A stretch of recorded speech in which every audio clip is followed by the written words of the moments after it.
Adisa was a bald child. From the day she was born, no hair had ever grown on her head.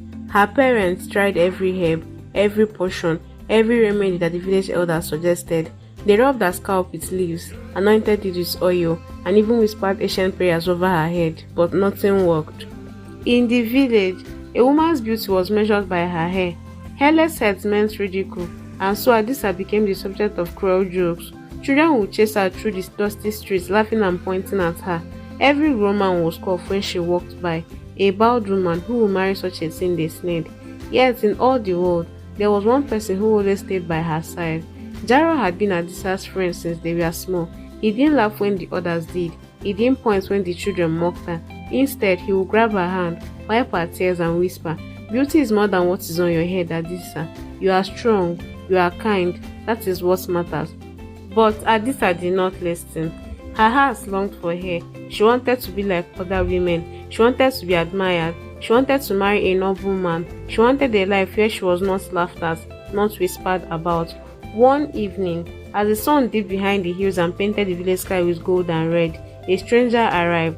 His name was Kato. He was a wealthy merchant known throughout the land, though some said he was dangerous. He came to Adisa's home with a calm smile and a strange light in his eyes. "I have heard of your misfortune, Adisa," Kato said, his voice smooth. "I can take away your shame. Marry me and I will give you what you desire. You will be whole. You will have a better life." Adisa's heart leapt. Could it really be true? Her parents wept tears of joy. "A blessing from the ancestor," her mother cried. "Our daughter will finally be loved." Adisa trembled, caught between hope and disbelief. To her, this was a miracle, a husband and her all at once. But Jaro, who had been listening from the edge of the doorway, ran forward. "Adisa, you must not marry him," Jaro's voice shook. "Haven't you heard of the rumors? Kato is a dangerous man. He has married 5 wives before you, and none of them will ever sin again." Adisa's eyes hardened. "Why are you trying to stop my blessing, Jaro? You have always been here, but what have you ever done to help me? Now that someone can give me everything I want, you try to take it away. I will not let you ruin this for me." Jaro's heart ached. He had loved Adisa for many years, but he had never spoken of his love, fearing he was too ordinary, and now he could only watch as she married a man he feared. The wedding day arrived. Adisa wore a gown of white cloth woven with golden threads that caught the sunlight. She smiled as she walked beside Kato, her heart fluttering with excitement. Finally, she would be beautiful. Finally, she would be admired. That night, when they were alone in their new home, Kato brought her a small clay pot.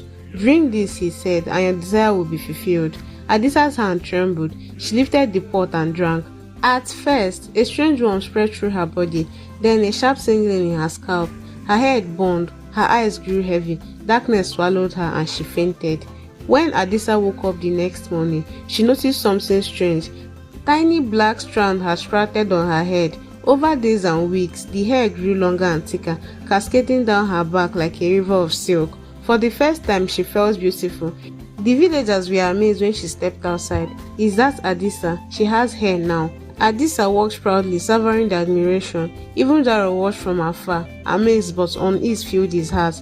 There was something strange about her hair. It seemed alive.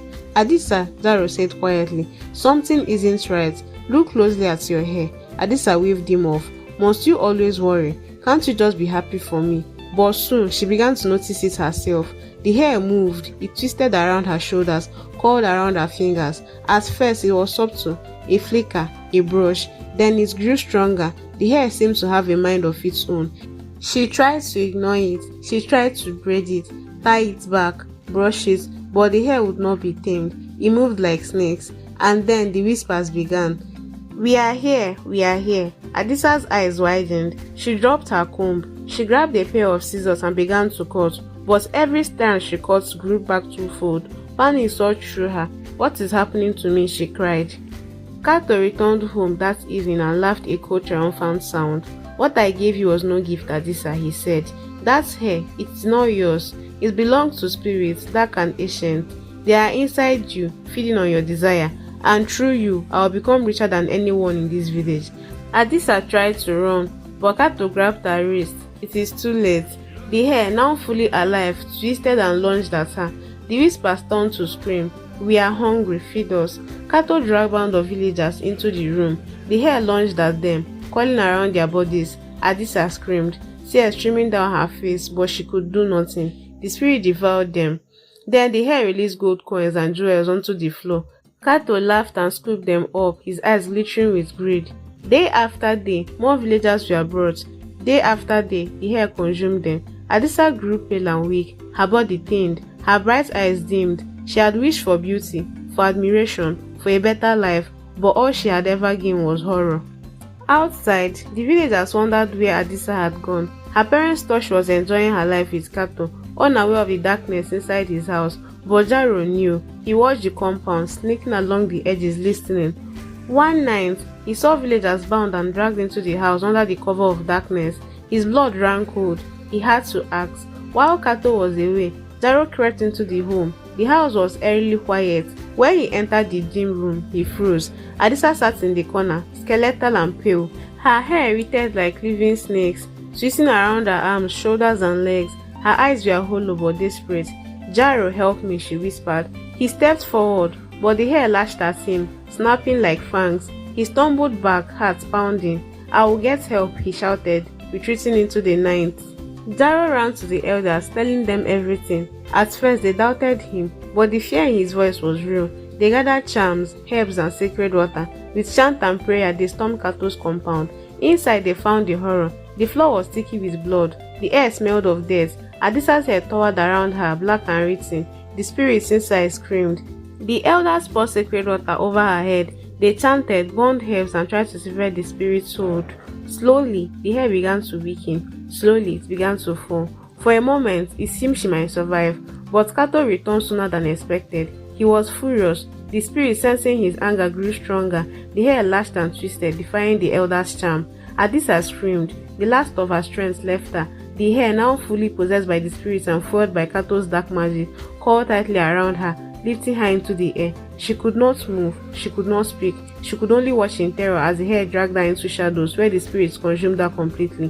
Jaro and the elders could do nothing. Kato disappeared that night along with Adisa, leaving only silence and fear in the village. The villagers whispered her name for years, warning their children, do not wish for what is not meant for you.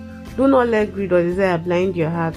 Some blessings are trapped, some beauty comes with a terrible price.